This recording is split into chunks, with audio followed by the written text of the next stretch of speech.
In today's video, I'm going to show you how to install HP LaserJet P1102 on Windows 11 or 10 via USB.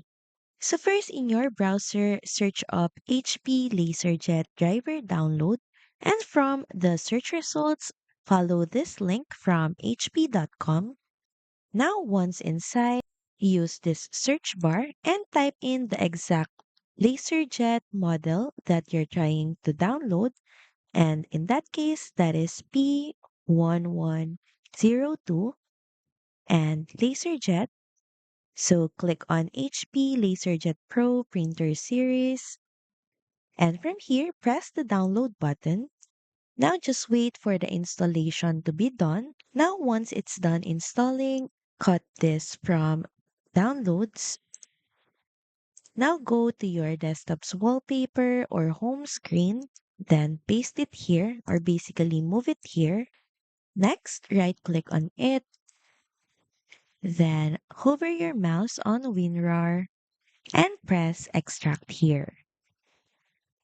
Once extracted, a bunch of files will appear, but we only need to grab the 64 folder. So make sure that you separate it first.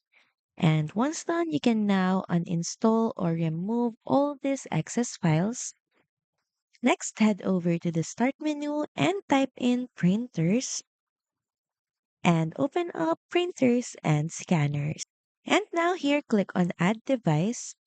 Then click on Add a new device manually. Then next is select Add a local printer or network printer. Then press Next. Now click on the drop-down menu beside Use an existing port and look for any USB port. But in my case, I'm just going to use null, then press Next. So here, choose a manufacturer, and if you see HP, make sure that you choose it.